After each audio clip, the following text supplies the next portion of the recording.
Bienvenue dans la matrescence. Dans ce podcast, on part à l'aventure. L'aventure la plus merveilleuse et difficile de la vie, la parentalité.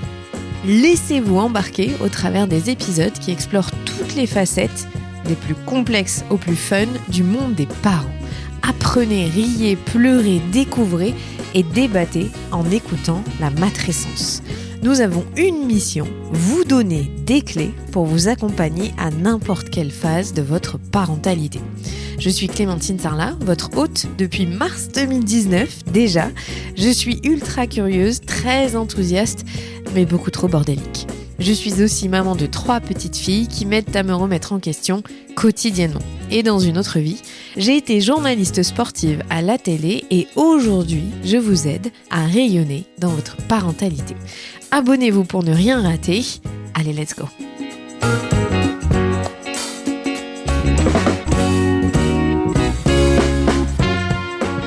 Petit aparté avant de commencer cet épisode, je vous signale qu'il évoque le sujet de violences sexuelles, alors prenez soin de vous en l'écoutant. Les chiffres sont là, édifiants. Toutes les 3 minutes, un enfant est victime de violences sexuelles, d'inceste ou de viol. Ces crimes peuvent détruire les personnes qui les subissent, alors comment se reconstruit-on après une telle déflagration ? Comment arrive-t-on à entrevoir encore la lumière ? Comment vivre avec le traumatisme tout au long de sa vie ? Assia Battili est infirmière, sociologue et formatrice sur les violences sexuelles et sexistes. Elle a réalisé un documentaire, Les mots pour vous le dire, où 3 femmes, dont elle, racontent leur enfance teintée de violences sexuelles. Dans cet épisode, Assia vous raconte son parcours et son chemin vers la guérison. Assia vient vous amener la lumière dont vous aviez besoin. Elle évoque la mémoire traumatique et son amnésie, elle parle du choc, de se souvenir. Elle raconte comment, grâce à la thérapie et à sa force, elle s'en est sortie. Assia s'adresse également aux soignants, aux soignantes, à celles et ceux qui reçoivent la parole des survivants et des survivantes pour leur donner des clés afin d'être les plus à même de recevoir les enjeux de leur vulnérabilité. Je vous souhaite une très très bonne écoute et prenez soin de vous. Si vous avez été victime de violences sexuelles ou sexistes, je vous en prie, faites-vous accompagner, vous le méritez.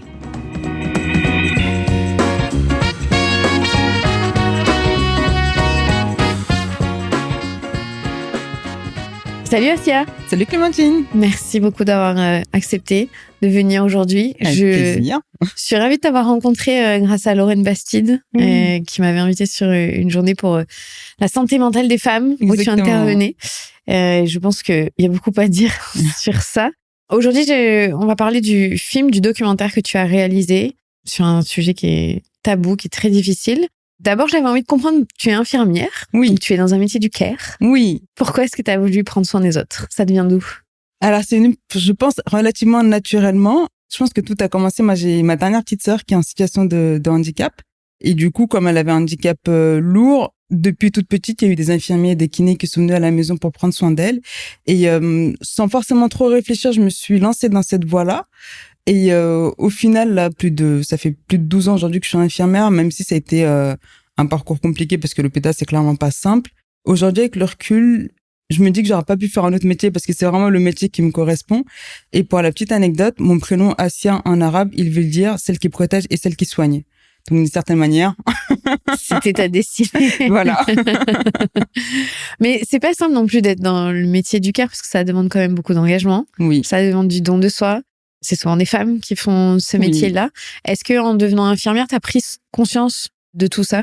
Pas tout de suite. Je pense que je m'en suis rendu compte après, quand j'ai fait, juste après mes études d'infirmière, j'ai fait des études de sociologie, notamment de sociologie du genre, et c'est là où les notions de care me sont apparues. Donc là, il y avait un truc de, ah bah oui, en fait, c'est évident quand on me le dit, mais avant, je l'avais pas du tout conscientisé. Pour moi, c'était, ouais, je pense que je le voyais un peu comme une norme. En tout cas, je l'avais pas questionné pendant toute la durée de mes études, jusqu'à ce que je rencontre la sociologie. Pourtant, j'imagine que dans ta promo d'infirmier, il n'y avait pas non plus 50% d'hommes. Non, on était, allez, 10, 15%, 20% maximum d'hommes. Mais justement, comme c'est des métiers qui sont très féminisés, en fait, on remet même pas en question cette féminisation-là, alors qu'elle fait sens aussi avec la manière dont on est essentialisé en tant que femme à prendre soin des autres. Mais à ce moment-là, après, j'étais très jeune, j'avais entre 20 et 23 ans pendant toute la durée de mes études, mais à ce moment-là, je n'avais pas du tout mis des mots là-dessus. Pour moi, c'était juste normal, et bon, c'était peut-être des garçons qui s'étaient trompés de voie, qui se cherchaient, qui étaient là, mais je l'avais pas du tout questionné.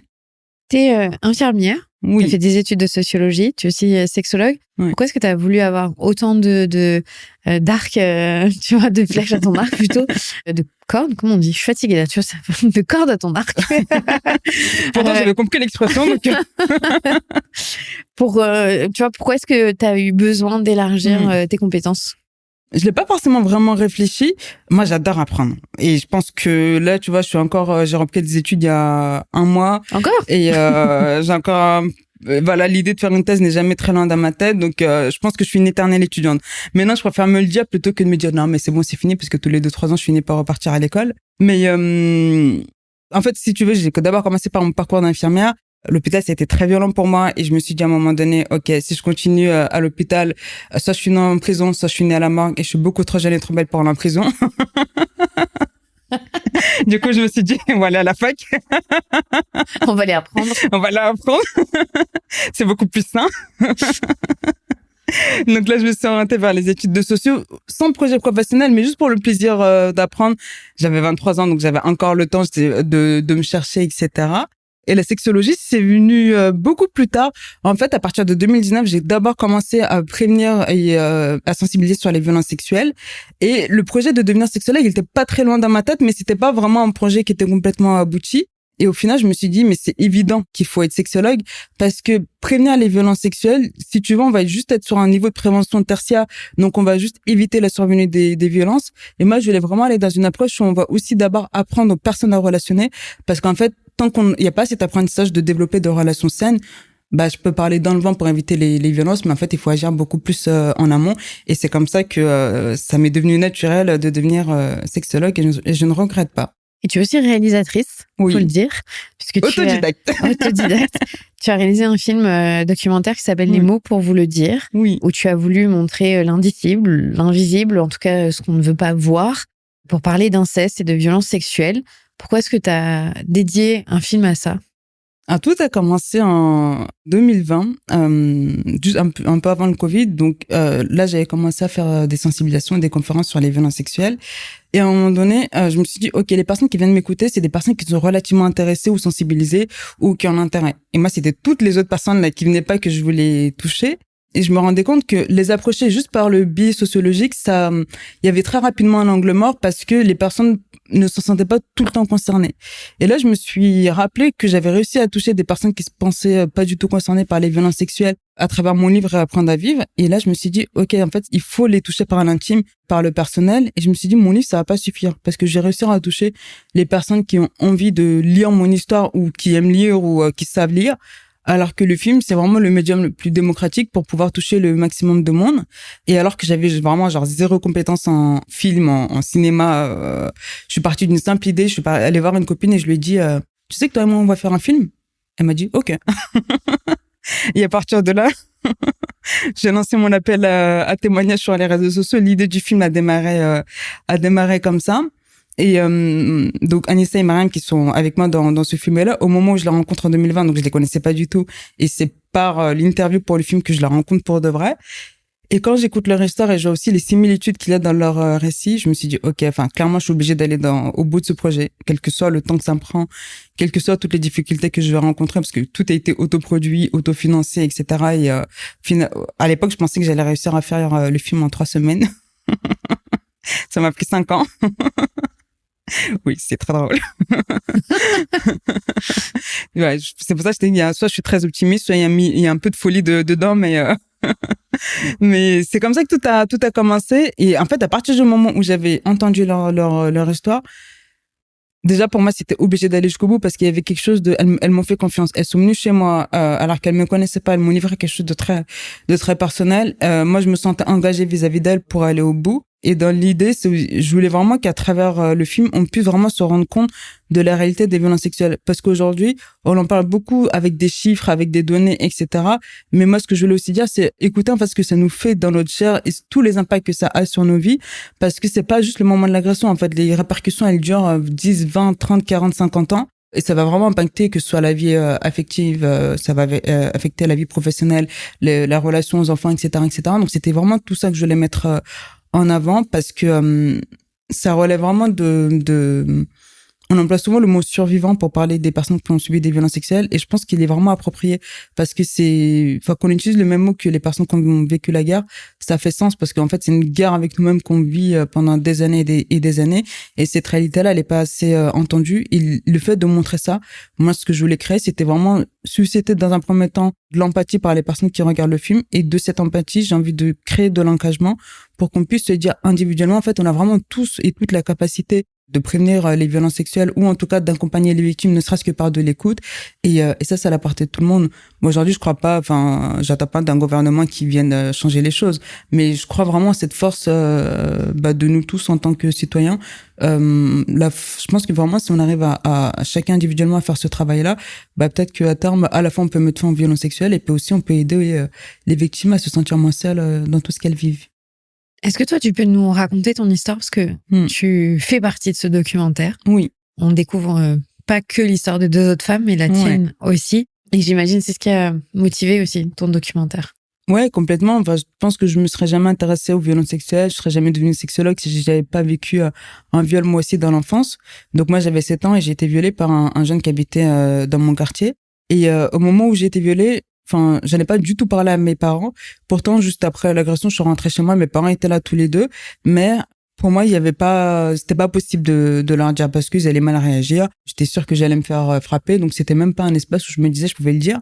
Et mon cerveau, connaissant très bien l'environnement dans lequel j'ai grandi, il a fait en sorte que dès le lendemain, j'oublie tout. Comme ça me permet de grandir tranquillement. Et j'ai une amnésie qui a duré un peu plus de 10 ans. Et en regardant un film sur France 2 avec une scène de viol, d'un seul coup, en fait, je me rappelle de l'agression que j'ai vécue. Et ce qui est quand même très violent, parce qu'au moment où, en fait, je me rappelle de l'agression, j'ai vraiment toutes les sensations dans mon corps, comme si j'étais violée de nouveau à ce moment-là. Alors, vraiment, pour résumer, donc, il y a on va dire 2-3 ans pendant lesquels j'étais un peu dans une forme de déni, où je disais, finalement, ça va, parce que, je regarde la vie des autres personnes de mon âge, on a une vie qui se ressemble, j'avais pas de grosses différences, jusqu'au jour où, en fait, finalement, je me dis, en fait, je pense que je suis pas forcément très heureuse dans mon quotidien, ce serait cool de commencer une thérapie. À l'époque, du coup, je venais de finir mes études d'infirmière, mais bon, je voulais pas aller en prison, donc j'ai pas travaillé comme infirmière et je suis repartie à la fac, donc j'avais très peu d'argent. Donc, je suis partie au CMP pour être suivie, évidemment avec des délais d'attente très, très longues. Et puis, une alliance thérapeutique qui s'est jamais faite avec la première psychologue que j'avais vue. Et en fait, au total, j'ai mis plus de 3 ans à trouver la bonne thérapeute. J'ai eu au total, je crois, entre 6 et 8 thérapeutes différents jusqu'à ce que tombe en 2016 sur Amandine qui m'a vraiment accompagnée pendant 2 ans à dépasser ce trauma-là. Et au final, en lisant sur les violences sexuelles, le blog de Muriel Salmona, Mémoire traumatique et victimologie, je pense que je le connais quasiment par cœur parce que je l'ai lu en long, en large et en travers. Et du coup, à la fois, ça m'aidait moi à comprendre tous les psychotraumatismes, et ça m'aidait aussi à me rendre compte que à la fois ce que je vivais était normal au regard du traumatisme, mais aussi que il y avait des victimes qui mettaient beaucoup plus de temps que ça pour guérir. Et moi, quand j'arrive à 27 ans et que je me rends compte en fait à ce moment-là que ça y est, là, je sors de ma dissociation, je retrouve toutes mes émotions, et je rencontre d'autres femmes dans un groupe de parole qui sont encore cassées et qui sont pas du tout dans un stade de guérison. Là, il y a une espèce de waouh, je suis prise un peu dans un vertige où je me dis comment c'est possible que sur toute leur vie, il n'y a pas une seule personne qui a pu être présente pour les accompagner. Et là, je me suis dit, OK, on va briser le marteau par tous les moyens. Et c'est comme ça qu'en fait, de mon histoire personnelle, mon engagement est né. Et aujourd'hui, moi, je le ressens vraiment comme ma mission de vie. Je pense que vraiment, je suis sur Terre pour sensibiliser là-dessus et faire en sorte qu'il y ait moins de violences sexuelles. Et un truc tout bas, tu vois, le film, le fait de l'avoir réalisé seul, sans moyens, etc., je me dis aussi... ça vient confirmer que c'est ma mission de vie. Comment sinon j'arrive à aller au bout d'un projet aussi gigantesque et fou si c'est pas ma raison d'être sur Terre. Dans le documentaire, on te voit avec le livre de Muriel Salmona, qui est la psychologue ou psychiatre, je sais plus, qui a nommé cette mémoire traumatique, c'est-à-dire on oublie parce que ça nous protège. Exactement. Et il y a un moment, ça ressort pour les femmes, c'est beaucoup à l'accouchement. Oui. C'est très souvent un moment où ça revient. Ça peut être à d'autres moments. Et c'est pour ça qu'elle se bat pour qu'il n'y ait plus la prescription. Parce que ça peut ressortir 30 ans après une violence sexuelle. Malheureusement, on maîtrise pas en fait quand est-ce que ça revient. Est-ce que toi, dans ton cursus d'infirmière, par exemple, c'était des choses dont on pouvait parler ou Absolument pas. J'essaye, je vous dis, je suis un peu utopique, tu sais, sur la formation des soignants des fois. Non, absolument pas. C'était même pas à aucun moment on en a parlé. Et ce que je trouve dommage, et c'est pour ça qu'aujourd'hui, aujourd'hui, je forme aussi les professionnels de santé et du social sur ces questions-là, parce que en attendant que ce soit inscrit dans le cursus obligatoire, je me dis à mon petit niveau, j'essaie de faire ma part. Pour moi, autant, que ce soit les professionnels de l'éducation, du social et de la santé, c'est impératif qu'il y ait ces formations-là parce que spontanément une victime elle se dit moi j'allais voir un médecin quelle que soit sa spécialisation, mais il se dit pas tiens j'allais voir mon facteur et je vais leur raconter ça. C'est plus logique en tout cas de dire j'allais voir soit un médecin ou un professionnel de la santé mentale.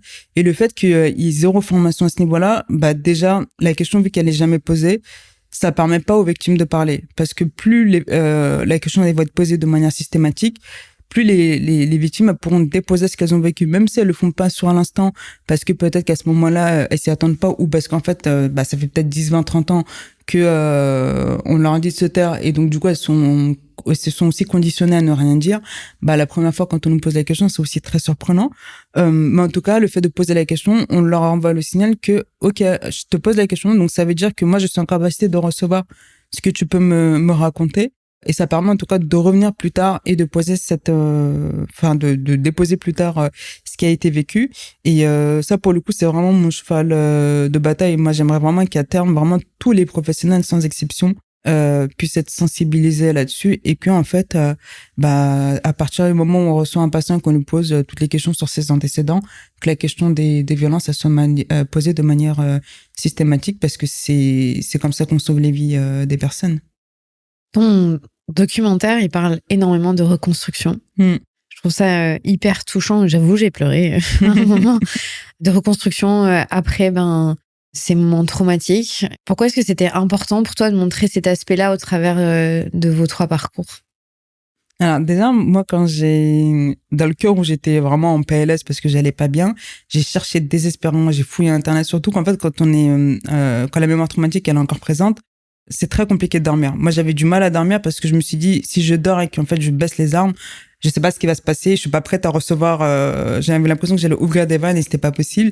Donc, du coup, j'ai pas beaucoup dormi, mais du coup, j'ai beaucoup cherché sur Internet des témoignages de gens qui me disaient je vais bien et j'en ai trouvé aucun. Je trouvais des personnes qui étaient encore dans le mal. Je trouvais des personnes qui disaient, voilà, ma conjointe, elle a vécu ça, je sais pas comment l'aider. Mais des gens qui me disaient, je vais bien. J'ai pas trouvé ces témoignages-là.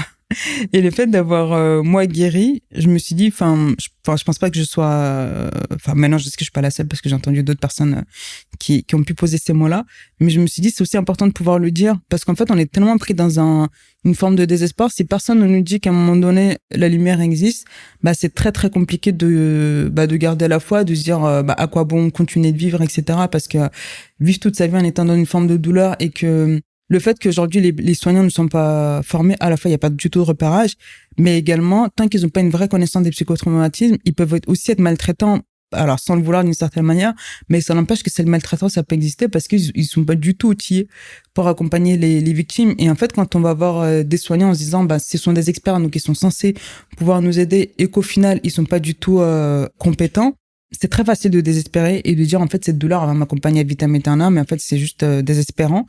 Et donc avec le film, et c'était aussi la même démarche que j'avais dans mon livre, moi je voulais dire aux gens vraiment ça existe parce que moi j'en suis la preuve. Et du coup sans vouloir faire culpabiliser les personnes, mais c'est aussi vraiment leur donner cet espoir de dire que quand on arrive à tomber vraiment sur les thérapeutes qui ont fait ce boulot d'être formés, on peut réussir à aller bien, que c'est possible et on peut vivre vraiment de très très belles choses. Donc moi c'était vraiment ce message d'espoir que j'avais envie de donner. Si je peux, on va dire, susciter cet élan de vie chez les victimes pour qu'elles continuent d'y croire et d'avancer, là, à ce moment-là, je serais vraiment contente parce que au moment où ce que je dis souvent parce que dans mon entourage, en fait, j'ai l'impression que tout le monde a subi des violences sexuelles, mais en tout cas, une grande majorité des personnes, il y en a qui sont encore dissociées, même si elles ont conscience qu'elles sont dissociées. Et je leur dis de manière très honnête, au moment où cette dissociation va se lever, ça va être très dur. On va vraiment plonger dans des abîmes qu'on n'a pas du tout envie de voir, mais c'est aussi un passage obligé pour ensuite aller mieux. Et le fait de se dire, ok, là, je suis au fond du trou, en PLS x10, mais à un moment donné, ça s'arrête et ça va mieux. Je pense que ça aide aussi à traverser la tornade.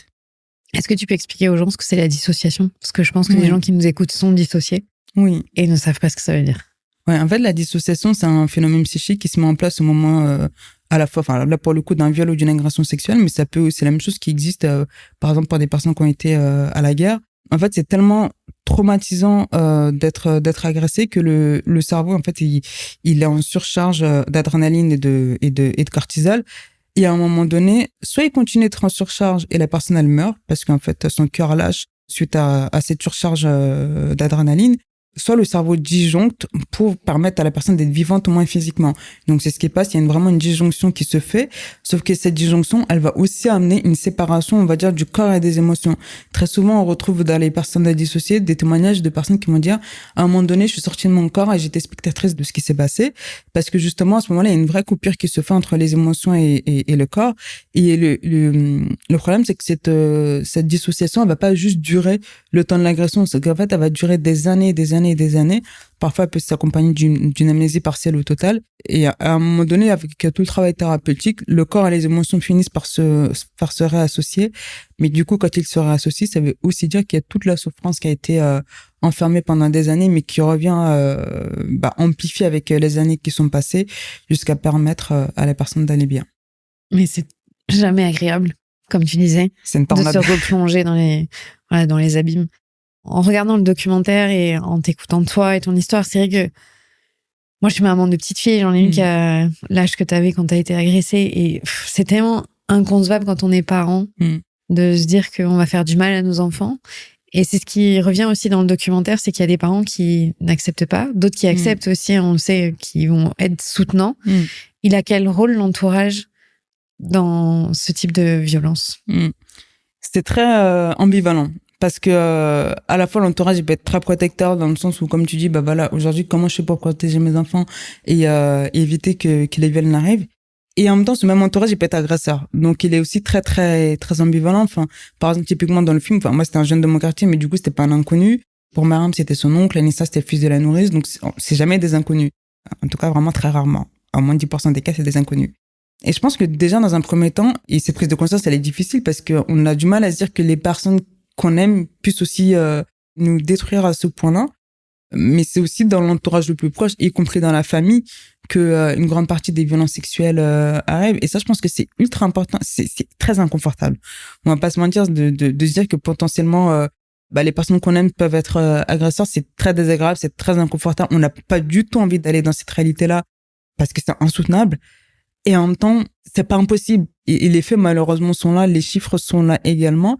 Et pour moi, aujourd'hui, j'ai vraiment du mal à me dire, admettons, il y a des personnes qui veulent devenir parents. Ils savent très bien à se dire, bon, bah voilà, on va mettre notre enfant dans telle école, je sais pas, par rapport à la carte scolaire, etc., pour lui donner des chances. Donc ça, on arrive à le dire. Mais on n'arrive pas à dire, on va se poser tous les deux et réfléchir à l'éducation sexuelle qu'on va donner à notre enfant. Mais pour moi, pour le coup, c'est vraiment très inconcevable. Et je pense que beaucoup de parents sont dans le déni parce que tout simplement, ça protège les adultes. Pour le coup, ça protège pas du tout les enfants. Mais c'est inévitable aujourd'hui de faire ce travail-là avec les enfants parce que les enfants, c'est la proie facile. Potentiellement, encore moi, que ce soit moi à mon âge ou Mariam et Anissa à leur âge, on avait déjà accès à la parole quand ça a commencé nos agressions. Mais il y en a qui, pour qui les agressions et les viols commencent quand elles n'ont pas du tout accès à la parole. Et donc, du coup, c'est très compliqué dans ces moments-là de pouvoir dénoncer quelque chose. Ça l'est d'autant plus quand il y a des conflits de loyauté parce que ce sont des personnes proches avec des personnes avec des liens affectifs. Et donc, pour moi, il y a à la fois une double responsabilité, mais pas forcément que des parents, parce que je pense que c'est aussi tous les adultes qui sont autour de l'enfant. Des fois, les parents peuvent se sentir pas forcément outillés pour faire ce travail-là, mais après, ils peuvent très bien déléguer sur les autres personnes de la famille. Tout comme ils peuvent se dire, bah voilà, moi, je sais pas du tout faire ça, et puis je peux très bien aller voir une sexologue et lui demander des outils à ce niveau-là. Mais en tout cas, c'est essentiel de se poser la question, à un moment donné, de quelle éducation sexuelle on va donner à nos enfants, pas juste dans un but d'éviter les violences, parce que heureusement que la sexualité, c'est pas que ça, mais aussi pour leur apprendre à avoir des relations saines, et plutôt on leur apprend à respecter leurs propres limites, en fait, plutôt sont en capacité de venir voir un adulte de confiance en disant, bah voilà, là, les limites n'ont pas été respectées, à vous de jouer. Est-ce que toi, t'as pu parler à tes parents de ce qui s'est passé 20 ans après? Ouais. J'en ai parlé très tard à mes parents. J'en ai parlé en 2022. C'est pour ça que je le dédicace au début du film. Donc, j'avais déjà 32 ans, j'allais bien. J'en ai d'abord parlé à mes frères et sœurs avant d'en parler à mes parents. Et, tout simplement par peur. Je savais pas du tout comment je savais pas comment ils allaient réagir. Et puis aussi parce que, alors moi, je maîtrise très mal ma langue maternelle. Et du coup, je sais pas dire dans ma langue maternelle que j'ai été violée. Heureusement, mon père parle un peu le français. Donc, du coup, je lui ai dit à lui, en français, par téléphone. Enfin, par audio plus précisément, ce que j'avais vécu. Puis après, je lui ai dit, voilà, je te donne la responsabilité d'en parler à maman, à toi de jouer. Et il avait bien réagi, ce qui m'avait étonné parce que, bah voilà, mon père, il est d'origine malienne. Moi, j'ai grandi ici, je suis née ici, donc on a aussi un fossé d'un point de vue culturel et générationnel. Et donc, je savais pas, j'avais pas d'attente sur sa réaction, mais je m'attendais pas à ce qu'elle réagisse bien. Et du coup, quand il a bien réagi, je me suis dit, oh, ok, tant mieux. Et tu penses que quand t'avais 7 ans, il n'aurait pas pu bien réagir? C'est que aussi lui, il a évolué. Moi, j'avais peur de lui quand j'étais petite. Et à ce moment-là, pour moi, c'était pas, je le voyais pas comme une personne vers qui je pouvais aller le voir et lui dire quelqu'un m'a fait du mal. Ça, en tout cas, je l'ai pas du tout ressenti à l'instant T. Je pense que peut-être, je sais pas si c'est plus facile parce que j'étais adulte, parce que j'ai grandi, parce que nos rapports ont changé en étant adulte aussi. Peut-être un mix de tout ça. Et c'est marrant parce que quand je lui ai dit, à un moment donné, il m'a dit une phrase du style, en fait, pendant toutes ces années, tu souffrais et je l'ai pas vu. Quelque chose comme ça. Et ça m'a, alors peut-être que j'avais aussi une perception peut-être très négative de sa réaction. Mais là, le fait qu'il puisse faire preuve d'empathie, je me suis dit, ok, c'est plutôt chouette. C'est pour ça que je te demandais tout à l'heure l'entourage, quel rôle ils ont à jouer, parce que ils peuvent réactiver deuxième fois le traumatisme en ne croyant pas, en réagissant extrêmement mal. Tu disais que tu avais peur de te faire taper. Et dans ton documentaire, on voit, du coup, c'est pas Marianne, c'est Anissa. C'est à ce moment-là où j'ai pleuré, j'avoue, quand elle a le soutien de son père, en fait, elle qui avait peur d'en parler parce que c'était le frère de son père qui c'est Mariam, du coup. Mariam, pardon, qui a eu des violences envers elle. Je pense qu'on sous-estime à quel point l'entourage peut enfoncer ou au contraire aider sur le chemin de la guérison. Complètement. Et tu vois, moi quand j'en ai parlé à mon père, j'étais guérie, donc potentiellement même s'il réagissait mal, t'étais ok avec voilà, ça m'aurait touché, mais ça m'aurait pas fait retomber. Et c'est vrai que je sais qu'au moment où j'ai fait le film, initialement ce qui m'a aussi donné cet élan-là, c'était que moi, dans les témoignages que je recevais de différentes femmes, moi j'en avais pas parlé à mes parents à ce moment-là, elles me disaient, quand j'en parle à mes parents, j'en parle à ma mère, j'avais quasiment personne qui me disait j'en parle à mon père, et surtout quand elles en parlaient avec leur mère, il y avait jamais une réaction de soutien. Moi j'avais toujours une réaction de minimisation, banalisation, c'est pas grave, passe à autre chose, etc., etc. Et c'est à partir de là, je me suis dit, moi j'ai besoin de comprendre pourquoi il y a cette réaction-là. Déjà pourquoi on en parle à la mère et pas au père. Bon, j'ai un peu des hypothèses là-dessus. Je pense que, comme on disait tout à l'heure, le fait d'avoir cette fonction de care, on se dit une femme est plus forcément capable d'entendre ça. Donc déjà, moi je voulais questionner ça et puis je voulais aussi comprendre qu'est-ce qui fait que dans la tête d'un parent, on n'arrive pas à entendre cette parole-là. Alors je peux comprendre qu'il y a un truc de tellement insoutenable que potentiellement c'est plus facile de dire que ça n'existe pas. Sauf qu'en fait, les parents, certes, ils se protègent à ce moment-là, mais du coup, ils viennent renforcer la douleur et la blessure chez les enfants. C'est pour ça qu'au final, quand j'ai commencé le film et qu'en fait, Anissa et Mariam, toutes les deux, on avait parlé avec leurs parents et les parents avaient été soutenants. Bon, du coup, j'ai dû changer l'angle narratif du film. Mais en même temps, c'était aussi très chouette de se dire que, parfois, les parents jouent ce rôle-là et que ce soit pour Anissa ou pour Mariam, ils ont été complètement soutenants. C'est vrai que le papa de Mariam, clairement, il était remarquable. De croire sa fille et de décider que voilà, on va aller au tribunal, on va porter plainte, et puis surtout de inciter sa propre fille à avoir une démarche de reconnaissance par la justice contre son propre frère. J'ose même pas imaginer combien ça peut être compliqué, mais en même temps, c'est parce que c'est d'autant plus compliqué que cet acte, il est aussi très beau et lui, le prix Nobel, je lui donne, quoi. Il le mérite. On a clairement besoin de plus de personnes comme ça dans les familles. Ça, c'est sûr et certain pour que ça passe. J'avais fait un épisode sur pourquoi les mères se taisent dans l'inceste avec Hélène Romano, qui est psychologue spécialiste de ça. Et c'est vrai qu'elle disait aussi que parfois les mères sont les mêmes victimes. Oui. Et que, elles sont pas en posture de protéger, en fait. Et que c'est terrible ou que garder le cocon familial est beaucoup plus important. Ouais. De ne pas faire exploser la structure familiale que la souffrance de son enfant. Et je trouve que ça en dit extrêmement long sur la fragilité des femmes, en fait, dans nos sociétés, qui sont pas capables de protégés parce que c'est trop difficile de s'extraire de ce qui les maintient, en fait. Complètement. C'est terrible, je trouve. Ouais, complètement. Et c'est là, en fait, c'est toute la société dans ces cas-là qui doit prendre ses responsabilités. C'est pas que les victimes, c'est pas que les mères, c'est vraiment en fait tout le monde parce qu'on a tous un rôle à jouer. Et potentiellement, une victime qui par exemple ne peut pas trouver ce soutien-là dans la famille parce que c'est pas toujours possible. Je trouve ça absolument triste qu'elle ait pas juste d'autres espaces où elle peut trouver ce soutien-là. Je me rappelle et je pense que c'est vraiment cette dame-là qui a généré mon engagement. Pourtant aujourd'hui, je pense que je me rappelais même plus de son visage. Mais quand je l'avais rencontrée dans un groupe de parole et qu'elle me disait elle avait été violée en 1982. Et moi, quand je l'avais vue en 2017, elle était encore très cassée. Je me suis dit, ok, elle a été violée en 1982. Je suis venue au monde en 1990. J'étais violée en 98. J'ai guéri en 2017. Il s'est passé tout ce temps-là. Et en fait, elle est toujours au même état qu'il y a plus de... Je sais pas si ça faisait 30 ans, mais on va dire 30 ans. Et je me suis dit, elle est toujours au même état. Pourtant, cette dame ne vit pas sur une île déserte. C'est-à-dire que cette dame croise des gens tous les jours. Je sais qu'elle a été en couple dans ce qu'elle avait raconté. Je sais qu'elle avait un enfant. Mais c'est-à-dire que sur tous les humains qu'elle a traversés tout au long de sa vie, il y a même pas une seule personne qui a été juste en capacité de l'écouter. Et en fait, c'est là où je me dis, en fait, tout ça, tout le monde peut le faire. Écoutez, on peut très bien aujourd'hui se former, apprendre à recevoir cette parole-là. Parce que j'arrive à entendre que c'est difficile. Mais de deux choses, nous on dit c'est difficile et en fait j'y vais jamais. Soit on dit ok c'est difficile, mais en fait je sais pas, j'ai envie d'être un humain de meilleure qualité et je me forme pour pouvoir recevoir cette parole-là. Tu vois, là, au mois de mai, on a été diffuser le film dans le 95. Et suite à ça, la personne qui travaillait au cinéma m'a donné une lettre que j'ai lue en arrivant à la maison. Et c'était une maman qui témoignait en me disant, moi, j'ai adopté mes filles, je sais plus dans quel pays d'Amérique latine. Et en gros, je fais vraiment un résumé de son courrier, mais elle me disait, la plus grande de ses filles, a subi des violences sexuelles quand elle était enfant. Elle a pas su s'en remettre, elle s'est suicidée en 2024. Et je me dis, je sais que c'est pas un cas isolé. Et je me dis, en fait, il y a combien de vies qui sont avortées parce que, au bout d'un moment, cette société, elle a failli d'une certaine manière. Quand les enfants sont autant les proies et qu'il y a absolument rien qui est fait, je pense qu'on peut dire qu'il y a une vraie faillite morale et sociétale. Et ça, pour moi, je vais pas attendre une réparation du gouvernement parce que ça viendra dans beaucoup trop longtemps. Mais je pense que vraiment à l'échelle individuelle, on peut se dire, moi, j'ai envie d'être un meilleur humain. Et si je peux écouter ne serait-ce qu'une personne et peut-être sauver la vie d'une personne parce que j'en ai écouté une, j'ai déjà, c'est plutôt chouette de dire que ça, c'est possible. Ça doit passer par quoi, la reconstruction après un trauma aussi intense? Le travail thérapeutique, ça, je pense que ça aide beaucoup parce que les psychotraumatismes, c'est vraiment très, très spécifique.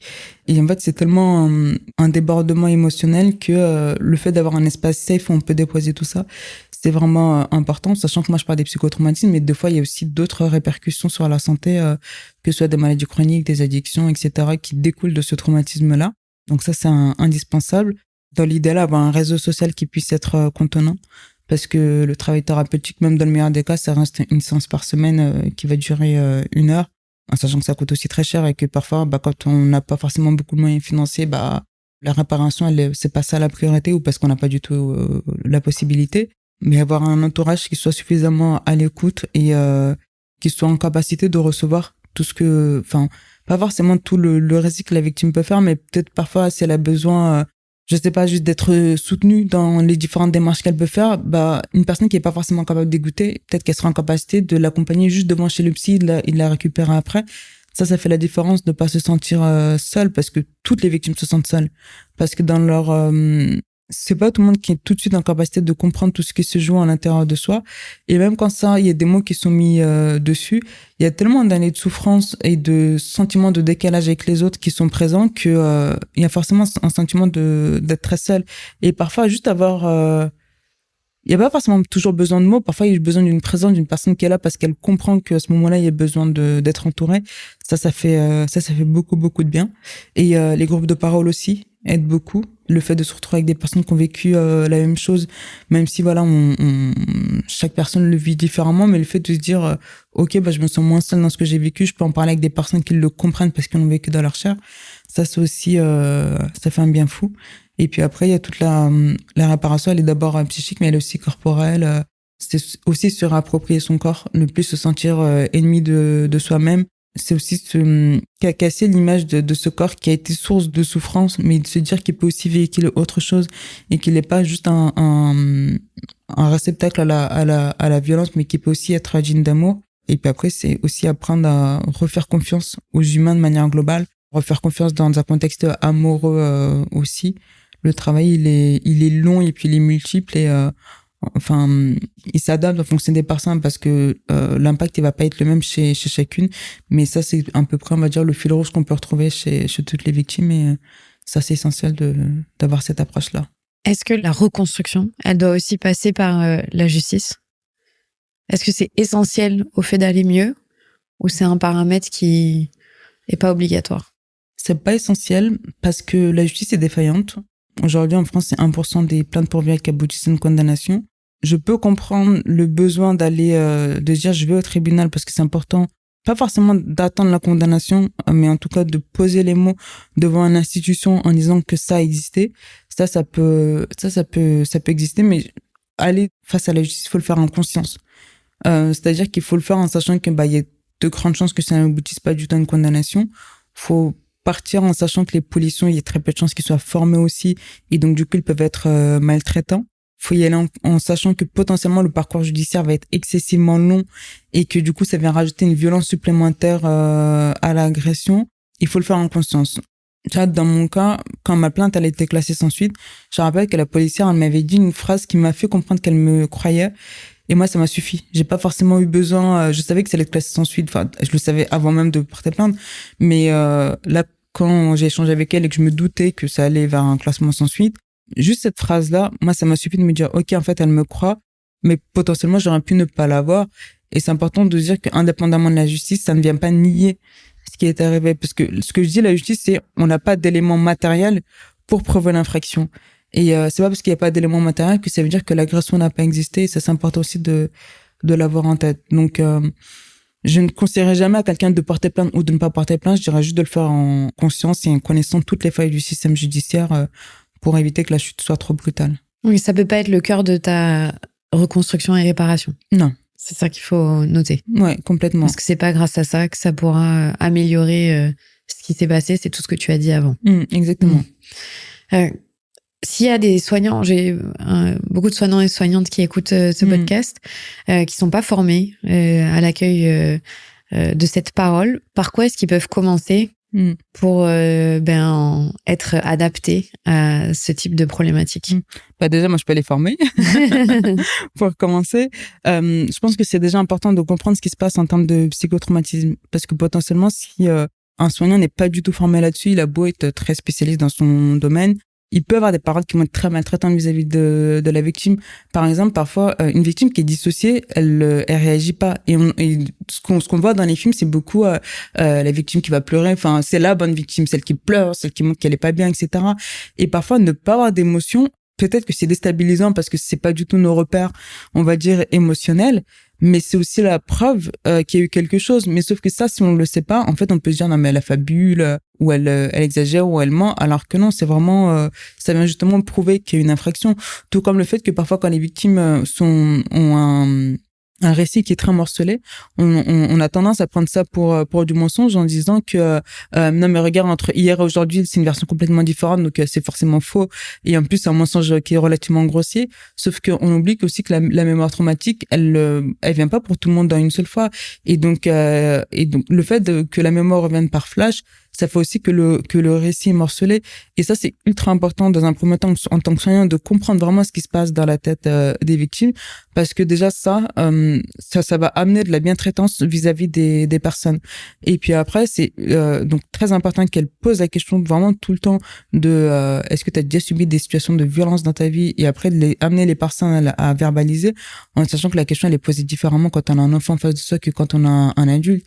Peut-être qu'avec un enfant, on dira pas directement est-ce que tu as subi des violences, mais est-ce que quelqu'un t'a déjà fait du mal, est-ce que quelqu'un t'oblige à garder un secret. Enfin voilà, on adapte aussi le langage, mais ça c'est important de l'avoir en systématique. Et c'est important aussi à la fois de comprendre quels sont les besoins des victimes à ce moment-là, à savoir dans un premier temps d'être écouté, d'être entendu, leur dire aussi que on les croit et qu'on est aussi là pour les protéger. Ça c'est super important parce qu'il y a tellement de négation de ce qu'elles vivent que c'est important d'entendre ces mots-là. Et c'est aussi important en tant que soignant d'être aussi à l'écoute de ses propres limites, dans le sens où il y a peut-être des moments où à un moment donné ça va être trop difficile, ou il y a peut-être aussi des moments où les histoires des patientes peuvent aussi parfois résonner avec les histoires personnelles des soignantes. Et ça, c'est important de l'avoir en tête pour à ce moment-là passer le relais à quelqu'un d'autre. Je veux dire, c'est ok de plus pouvoir à un moment donné, quelle qu'en soit la raison. Et l'idée, c'est pas de développer du stress vicariant chez les soignants. Donc, c'est un stress qu'elles développent parce que, à force d'entendre des récits traumatiques, elles peuvent développer elles aussi des psychotraumatismes. L'idée, c'est pas d'en arriver là, mais c'est aussi d'être conscient que ça peut arriver, à la fois pour déléguer qu'à un moment donné les limites et commencer à être touché. Et c'est surtout de travailler en réseau. C'est impossible pour moi de prendre en charge une personne en étant seule parce que, autant, je sais pas, l'infirmière va intervenir sur le côté santé, après on peut déléguer vers un psychologue pour le côté santé mentale, vers un ostéo pour le côté impact sur le corps, etc., etc. Mais c'est un travail qui peut pas se faire seul. Et plus aussi les personnes vont travailler en équipe, plus elles sont beaucoup moins seules pour recevoir ces paroles-là, et elles peuvent aussi s'appuyer sur l'ensemble du réseau. Donc, c'est ça que je leur dirais. Mais je leur dirais de se former. C'est vrai que j'ai fait un épisode il y a pas longtemps sur la sexualité où on parlait évidemment un peu en fil rouge des violences sexuelles. Elle disait mais des fois juste les dentistes se rendent pas compte que ça peut être traumatique pour une victime et j'avais jamais percuté que d'aller chez le dentiste pour quelqu'un qui a vécu une violence sexuelle, ça peut être quelque chose de très traumatique en fait. Et j'imagine que les dentistes n'ont pas vraiment de formation sur le sujet et que si on fait pas un effort très poussé pour dire bah si vous allez écarter une bouche et l'ouvrir et peut-être que ça rappelle des choses qui sont une agression sexuelle en fait. Complètement. Et moi-même ça m'est jamais traversé l'esprit, tu vois. Oui, complètement, parce qu'en fait, le truc, c'est que le corps garde tout en mémoire. Et parfois, des choses qui peuvent nous paraître anodines, bah, ça peut être trigger pour une victime, et peut-être que la victime elle-même, à ce moment-là, ne s'en rend pas forcément compte, parce que le cerveau fait très, très bien les choses. Il est le seul à décider quand il décide de lever l'amnésie. Comme tu disais tout à l'heure, le fait de, bah, quand t'es enceinte et qu'en fait, tu as donné naissance et qu'à ce moment-là, tu te rappelles de ce que t'as vécu enfant, enfin, c'est très compliqué, quoi. C'est quelque chose qui était censé être beau, devient très difficile. Et c'est là où vraiment tous les professionnels doivent se former. J'ai envie de dire, autant... Non, je pense que tous les professionnels ne se rendent pas forcément compte, tu vois. Des fois, même juste d'aller chez le médecin, il peut avoir juste un petit geste. Moi, je sais que j'ai une amie, par exemple, le fait de le toucher comme ça sur l'épaule, c'est très compliqué parce que ça leur renvoie à son agression. Et pourtant, on pourrait se dire que c'est un geste qui nous semble relativement banal et que n'importe qui, même dans un contexte amical, pourrait avoir. Mais c'est là aussi où le fait d'être en conscience, en tout cas, de tout ça, je pense que ça nous aide à être meilleurs. Un truc tout bête, enfin, là, on parlait des dentistes, mais avec tous les professionnels de santé, juste le fait de demander aux personnes, enfin, peut-être il y a des personnes qui veulent pas du tout être touchées, il y a des personnes qui veulent pas se déshabiller quand elles vont chez le médecin, etc., ou se déshabiller d'une certaine manière et tout. Tout ça, c'est pas du tout des choses qui sont présentes dans la conscience de l'ensemble des praticiens. Et aujourd'hui, ça reste encore malheureusement un angle mort. Et je sais que Muriel Salmona, pourtant, elle a entendu. Les médecins sont entendus en général quand ils parlent, en tout cas beaucoup plus que les infirmières. Mais pourtant, ça fait des années qu'elle bataille pour dire que il faut une formation obligatoire des soignants. Et il se passe toujours absolument rien, quoi. Et de la justice, et de beaucoup de tout. C'est pour ça qu'il faut une révolution, parce qu'il y a tellement de choses à changer qu'au bout d'un moment, il faut tout recommencer. Alors, le but, ce serait qu'il n'y ait plus jamais à faire ça, puisque ce serait génial qu'il n'y ait plus jamais de violence sexuelle. Bon, on en est très très loin en France, puisqu'on est un pays qui est un paradis pour la pédocriminalité, malheureusement. Comment est-ce qu'on fait de la prévention autour de ce thème? Toi qui es infirmière, qui es sexologue, ça commence par quoi? De l'audace. Ça commence par de l'audace parce que les gens sont très mal à l'aise quand on leur dit on veut parler de violence sexuelle. Par exemple, à la toute première conférence que j'ai faite dans une école où je prenais des cours de sciences religieuses, et la première année, quand je leur dis j'ai parlé de violence sexuelle, moi je dis oui, mais en fait là c'est pas le bon endroit, va voir telle association féministe, là-bas c'est plus approprié. J'étais pas contente.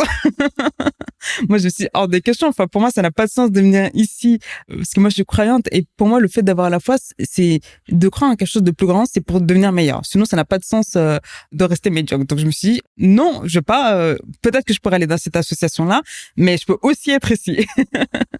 Et c'était très difficile parce que les gens sont mal à l'aise, parce que les gens n'aiment pas parler de ça, parce que c'est ultra inconfortable. Et moi, je suis très têtue et très déterminée. Donc, à partir de là, je me suis dit, toute seule, je vais pas forcément y arriver. Et ce que j'ai fait, j'avais réussi à repérer dans cette école-là une personne qui était à la fois très proche de la direction et qui était entendue. Donc, du coup, je me suis dit, je vais passer par cette personne-là pour que mon projet avance. Donc, à un moment donné, je lui ai envoyé un petit message en disant, coucou, voilà, j'aimerais intervenir là-dessus. Et là, j'ai pris mon courage en main en lui disant, ça m'intéresserait de faire cette sensibilisation-là, parce que moi, j'ai vécu des violences sexuelles et j'ai envie que ça s'arrête, en fait. Et qu'en fait, le meilleur moyen que ça s'arrête, c'est aussi d'arrêter, de briser l'omerta. Et à partir de là, il m'a dit, j'en parlais. Et je savais que ça allait se faire. Évidemment, ça s'est fait. Et typiquement, dans cette école, la première fois que j'ai fait ma conférence, la salle a été blindée. J'étais ultra étonnée qu'un dimanche soir, dimanche après-midi, qu'il y ait 80 personnes qui viennent m'écouter parler de violences sexuelles. Je me suis dit, bon, ok, pourquoi pas. Et ce que je m'attendais pas encore à ce moment-là, c'était de recevoir autant de témoignages de personnes qui viendraient me voir et qui me diraient, moi aussi, j'ai été violée. Et j'ai eu 7 personnes à l'issue de cette conférence qui m'ont raconté ça.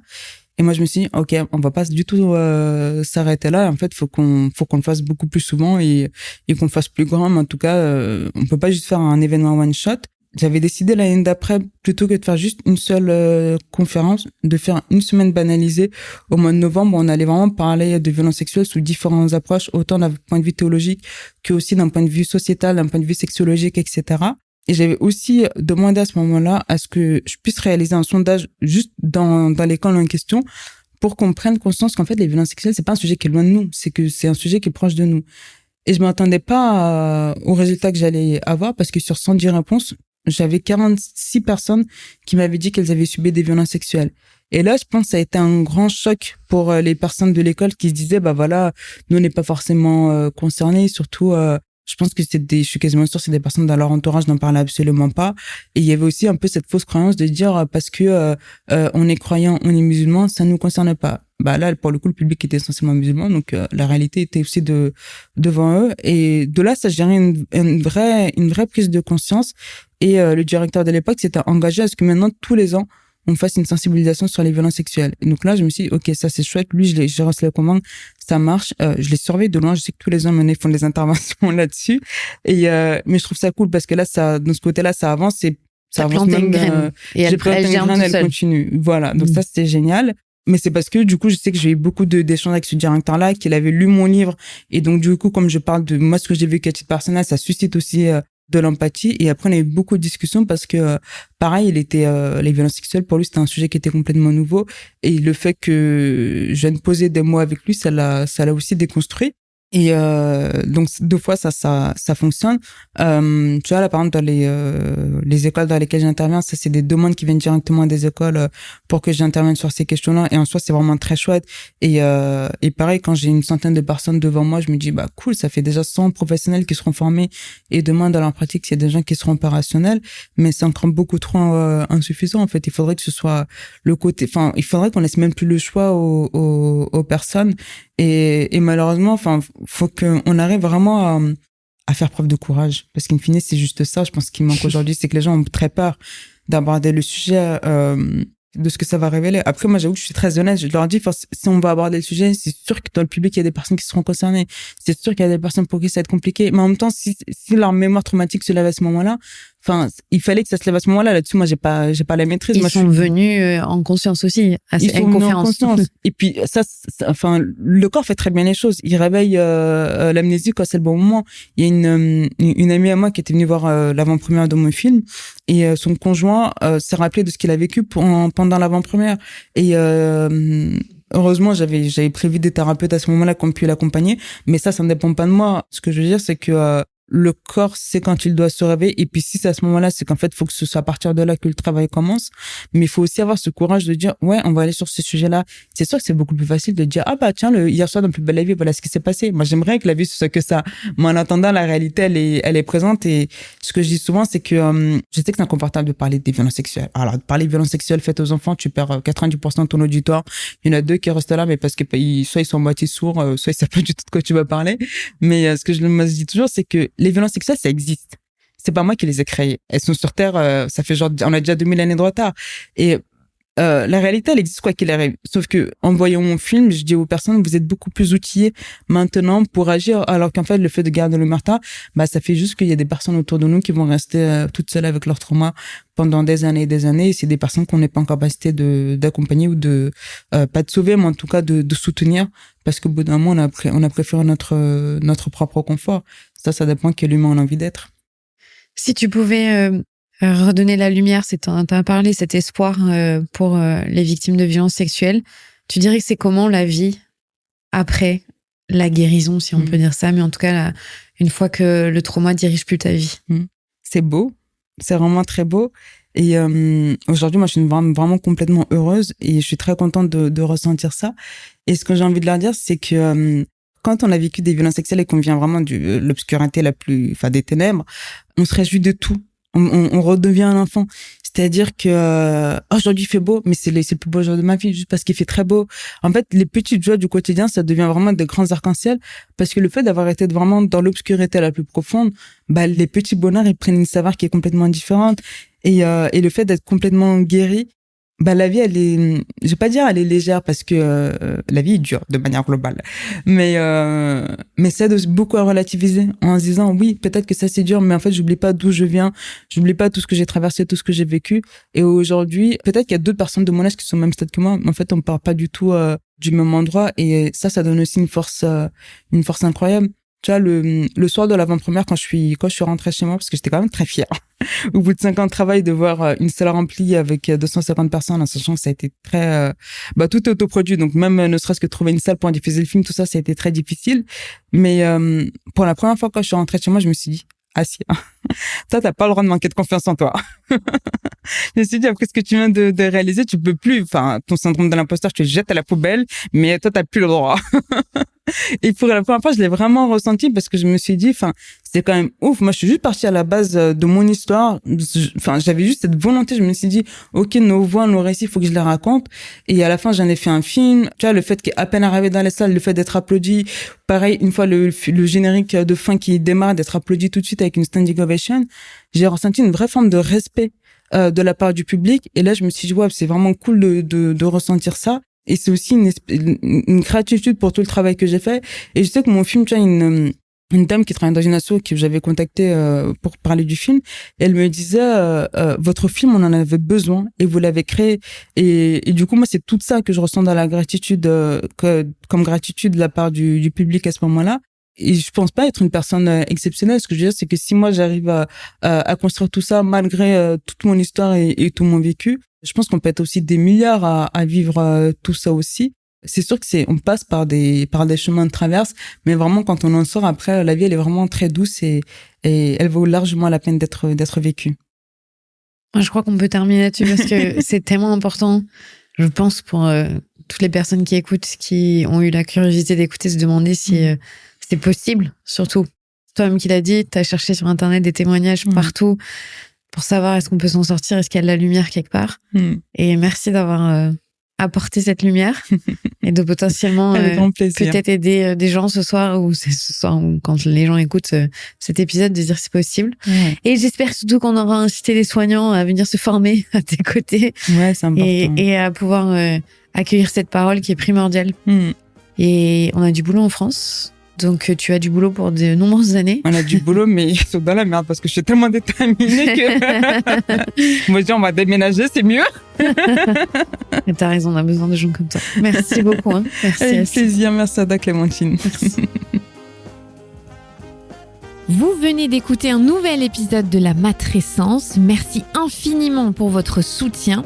Si vous voulez découvrir de nouvelles pépites, n'hésitez pas à aller sur le site www.lamatrescence.fr. Vous pouvez également vous abonner à la newsletter qui sort tous les vendredis. Rendez-vous également sur le site pour pouvoir vous inscrire.